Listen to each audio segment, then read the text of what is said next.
Entre la Chine, le Vietnam et les Philippines se trouve la mer de Chine méridionale.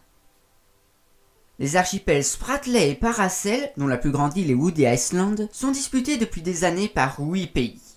À notre époque, ce trait représente la moitié du commerce maritime mondial, soit 5 fois plus qu'à Suez et 3 fois plus qu'au Panama. Et pour comprendre pourquoi la carte géopolitique ressemble à ceci aujourd'hui, intéressons-nous à l'histoire. Entre l'an 1000 et 1800, ces îles coralliennes inhabitées servent de lieu de pêche pour les Chinois. Cependant, en 1800, ces deux archipels sont intégrés à l'Indochine, par la France qui domine cette région d'Asie. Finalement, en 1887, la victoire française face à l'Empire chinois aboutit à la signature d'accords, offrant de nombreuses terres à la France en échange du gain des îles Paracel à l'Empire. Suite au désintérêt chinois pour ces îles, elles seront repeuplées de quelques centaines d'habitants par l'Indochine française en 1932. Accrochez-vous, c'est maintenant que l'histoire tordue commence. En 1949, l'Indochine implose et le Vietnam naît de ses cendres. Les îles Paracel resteront néanmoins 1 an sous la domination française avant de repasser aux Vietnamiens.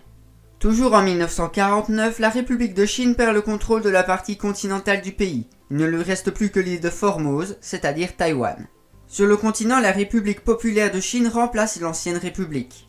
Vu que Taïwan n'est pas reconnu par la Chine et la Chine ne l'est pas par Taïwan, ces deux entités revendiquent alors les mêmes régions maritimes.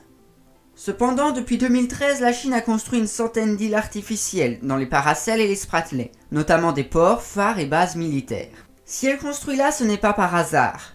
Par l'intermédiaire de plusieurs îles artificielles, elle espère pouvoir étendre sa zone économique exclusive jusque dans ces archipels contenant de nombreux gisements de gaz et pétrole. Cependant, l'ONU ne considère pas ces îles comme des îles. En effet, la grande majorité de l'archipel disparaît régulièrement sous l'océan. Aux yeux de la communauté internationale, ces terres émergées sont donc des écueils. La Chine n'a donc pas d'autorisation d'étendre sa ZEE, car de base une ZEE d'un pays ne s'enfonce que de 200 miles dans les mers.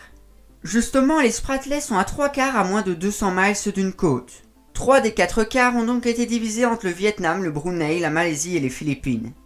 La partie nord reste trop lointaine pour être officiellement revendiquée, ce pourquoi elles sont disputées. Suite à un manque d'accord, la Malaisie et l'Indonésie sont également en désaccord sur l'appartenance de cette région.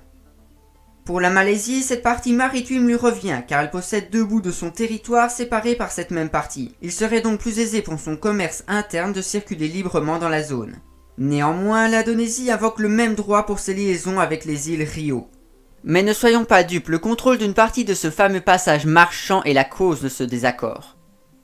Le réel problème vient du fait qu'il n'y a pas de consensus lorsque des écueils sont situés à plus de 200 miles des côtes et revendiqués par 6 pays.